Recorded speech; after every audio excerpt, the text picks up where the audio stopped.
Hi, everyone. Our presentation is about the achievement gap. I'm Linda. I'm Diana. I'm Heather. And we hope you enjoy this presentation. So what is the achievement gap?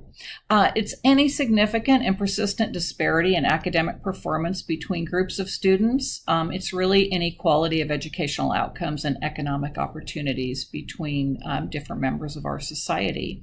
Now, this can vary by location, severity, degree, or group, but its defining characteristics are consistency and persistence.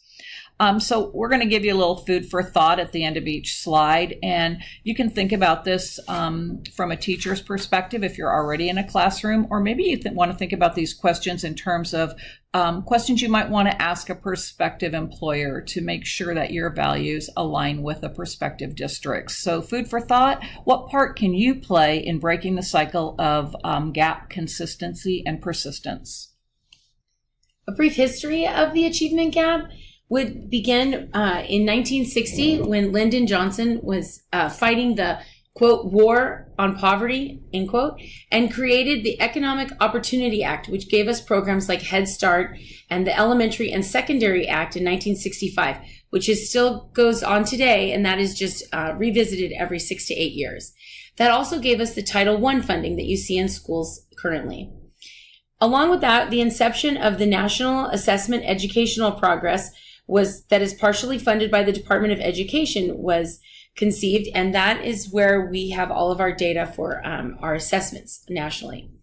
1960, Benjamin S. Bloom, our Bloom's taxonomy guy, came up with better the teacher, better the variance. So he did some investigative work about looking at some research previously from 1920 and 1950, and pulled from that what were the best strategies and what were the research that was done in the one-to-one, what were the things that worked that could be pulled out and used in a group setting. So based on that, he came up with learning, like a buzzword, learning for mastery. And that's where he came up with in-depth learning and higher mental processes, which is what we call differentiation today. Next one. Improvement. In 1980, we had an improvement in the reduction of the gap, and that was really due to a reduction in the class sizes. But then this brought in a whole new set of problems, because with the mass hiring of teachers, we brought in some that were very unqualified and didn't have the training or veteran experience. And then we lost that variance. That also created nations at risk in the Ronald Reagan era. In 1990, the U.S. Department of Education had the IDEA Act, and we know that created appropriate quality of instruction per Benjamin Bloom, and that the teacher is the most impactful. So we're starting at looking at giving all of the children an equal opportunity for education. In 2001, the No Child Left Behind Act, which was bred from the nation at risk in the 80s, both of these programs have come and gone, but they were very necessary in order to spawn our Common Core today. So the question would be, how are you going to let politics and legislature impact how you teach?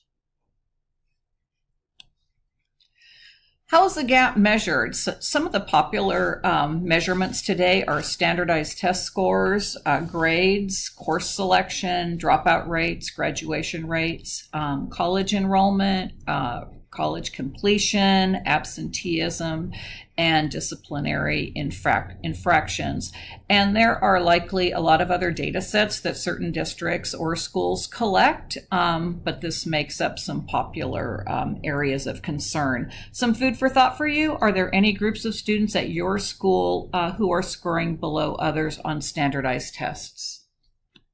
Okay, so the student subgroups that tend to exhibit achievement gaps are white and minority students, male and female students, students from higher socioeconomic and lower socioeconomic communities and households, native English-speaking students and ELLs or non-English-speaking students, non-disabled and disabled students, students whose parents have earned a college degree and students whose parents have not, and American students and students from other countries. So some food for thought: how are these students achieving at your school now?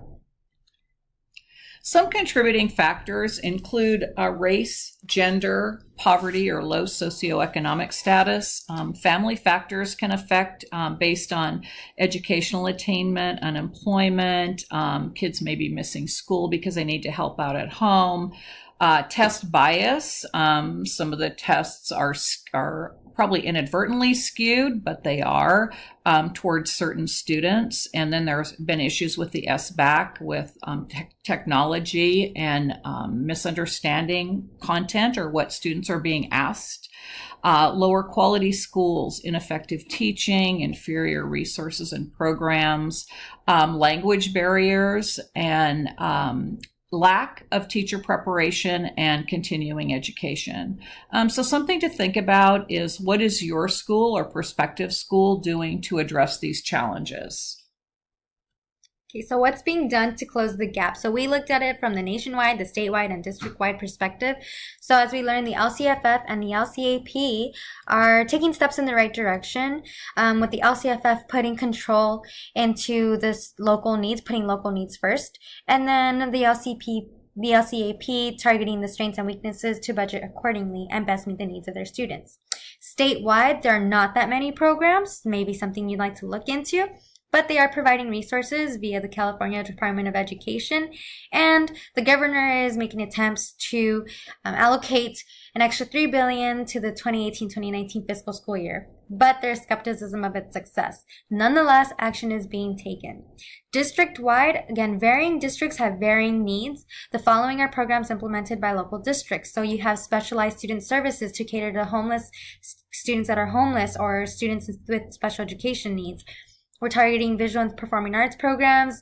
We're integrating English second language parent workshops and ELL programs for students, summer library programs for students that might not have access to libraries otherwise, AVID, community outreach and parent involvement programs such as ELAC and the AAPAC, which is the African American Parent Association Committee.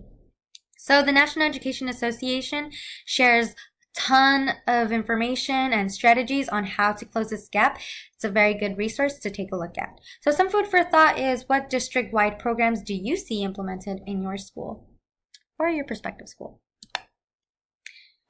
So honing in, what are districts doing to close the achievement gap? A closer look at two local districts. So we looked at two different districts, one of the higher economic society. All right, one school is higher socioeconomic status and the other one a little lower. So the strategies and the programs that they're implementing at Pomona Unified are Footsteps to Brilliance, the migrant education program to cater to their migrant population, ELL programs to target their ELL students, and the African American Parent Advisory Council to have outreach for the parents so the parents could get involved. Now, the Walnut Valley Unified has a more arts-based approach. As an Arts for All school, they're looking at student success and trying to achieve it through the arts, and they also have a ELL community, a high ELL community. So they have the English Language Advisory Committee for parents to be heard and for them to voice their opinions on their child's educational programs. So, some food for thought. Bridging the gap extends beyond school. It's about the community. Let that sink. In what ways do you see your district reaching out to its community? What's the research saying about what schools are doing to close the gap? They're instituting student engagement strategies such as the Kagan Cooperative Learning Structures, offering student choice, project-based learning. They're setting high expectations for all students, but they're also providing the rigor that goes along with that.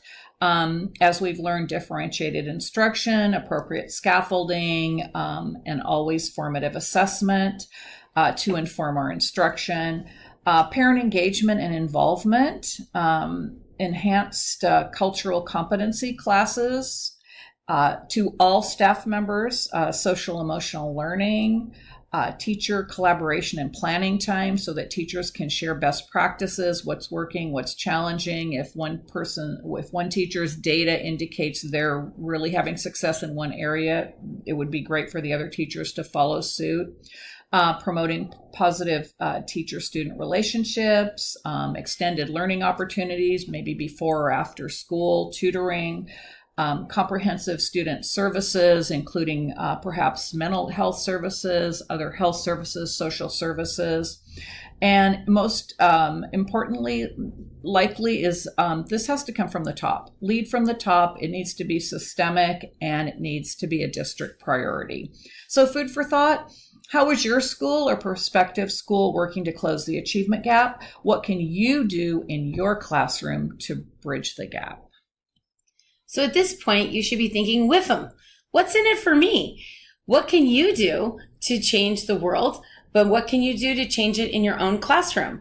By giving appropriate quality instruction. So we just talked about some cooperative Kagan learning, differentiation, and that variance that Benjamin Bloom was talking about. He came up with the Bloom's taxonomy. The other thing that we could do is getting rid of GATE, the Gifted and Talented Education. A great reference is a very fun book to read, 32 Kids in One Class Bunny. He talks about why one child gets the opportunity to be pulled out to go to museums in the GATE program, and why would not everyone get that opportunity? We just saw in the Walnut and the Pomona Unified School Districts, why isn't every child having an opportunity to have that art integration, yoga, that double recess? We're so into taking recess away, but studies have shown that double recess can also increase test scores. We need to be offering things like mindfulness, using a growth mindset. Those kinds of things are the things that are going to offer variance in our classrooms, which we know is what's making the difference in bridging the gap. So what some of the things that we would like to share is maybe in our lifelong learning, how would we be participating in our education community on reform? How are we going to be active in decision making politically, nationally, and locally on all the issues to advocate for our students? Be mindful of and thoughtful of budgets, class size, class time, student class schedules, and student resources so that we can achieve success in the whole child. So the big idea, bridging the achievement gap is a district-wide effort, but more importantly and ultimately, the community at large plays a role in student success. As you can see, this is a very complex issue. There is no one fix. Every district has its different unique needs, so we need to cater to those needs, and more importantly, we need to cater to the needs of our students in our classrooms, because it starts with the teacher at the end. If not the parent, the teacher. So what you can do and what you can take from this is do your research. Don't just take what we're saying for it. Do your own research, inform yourself always. Thank you. And thank you. That's it. Thank you.